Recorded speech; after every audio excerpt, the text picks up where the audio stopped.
Assalamualaikum warahmatullahi wabarakatuh. Perkenalkan nama saya Afanin Haura dengan NIM 2400454. Baiklah, di sini saya akan mempresentasikan materi tentang asas-asas pendidikan. Yang pertama yaitu pengertian asas-asas pendidikan. Manusia adalah makhluk hidup yang belajar dan mengajar dirinya sendiri. Mereka lahir tanpa kekuatan dan sangat bergantung pada keluarga, terutama ibu sebagai pendidik pertama dalam pendidikan nonformal. Setiap manusia memiliki potensi tanpa batas yang dapat dikembangkan menjadi ilmuwan atau pakar yang merancang kereta api super cepat dan menghasilkan bibit tanaman unggul. Namun, potensi ini juga bisa digunakan untuk merancang alat peledak yang berbahaya. Dalam pendidikan, asas menjadi landasan berpikir dalam perencanaan dan pelaksanaan pengajaran. Beberapa asas pendidikan yang penting adalah asas Tut-Wuri Handayani, belajar sepanjang hayat, dan kemandirian dalam belajar. Asas pendidikan penting karena membimbing cara penyelenggaraan pendidikan berdasarkan pemikiran tentang keberhasilan pengajaran. Selanjutnya, asas-asas pendidikan. Yang pertama ada asas Tut-Wuri Handayani. Asas ini merupakan wujud keberadaan pendidikan di zaman penjajahan Belanda. Sebagai usaha lainnya, pergerakan perjuangan kemerdekaan secara nasional yang dipelopori oleh Ki Hajar Dewantara.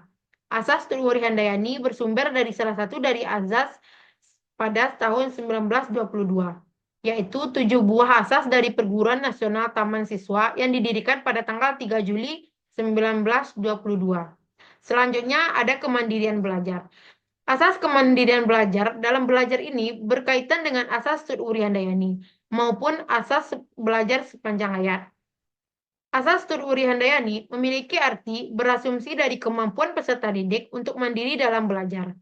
Selanjutnya, asas belajar sepanjang hayat. Baik asas Tut-Wuri Handayani maupun belajar sepanjang hayat secara langsung erat kaitannya dengan asas kemandirian dalam belajar. Asas Tut-Wuri Handayani pada prinsipnya bertolak dari asumsi kemampuan siswa untuk mandiri, termasuk mandiri dalam belajar. Yang terakhir, asas alam tekambang jadi guru.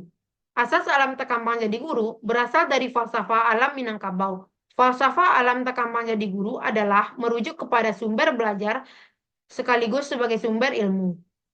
Selanjutnya ada fungsi dan tujuan dalam asas pendidikan. Yang pertama, peserta didik mendapat kebebasan untuk memilih pendidikan dan keterampilan. Yang kedua, peserta didik mendapat kebebasan untuk memilih pendidik kejuruan.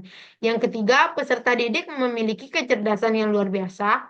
Yang keempat, peserta didik yang memiliki kelainan fisik atau mental. Dan yang terakhir, peserta didik di daerah terpencil mendapat kesempatan untuk memperoleh pendidikan dan keterampilan.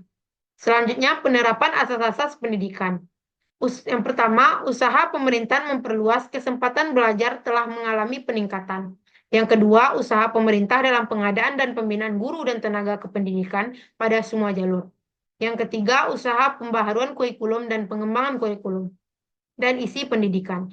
Yang terakhir, usaha pengadaan dan pengembangan sarana dan prasarana yang semakin meningkat.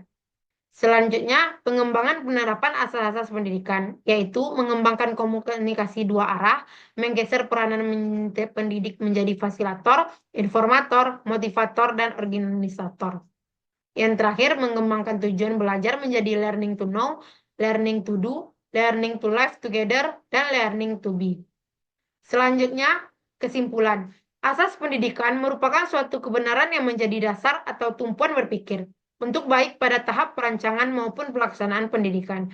Pada asas pokok pendidikan seperti asas Tut-Wuri Handayani, asas belajar sepanjang hayat, asas kemandirian dalam belajar, dalam pelaksanaan kehidupan sehari-hari sebagai manusia yang baik.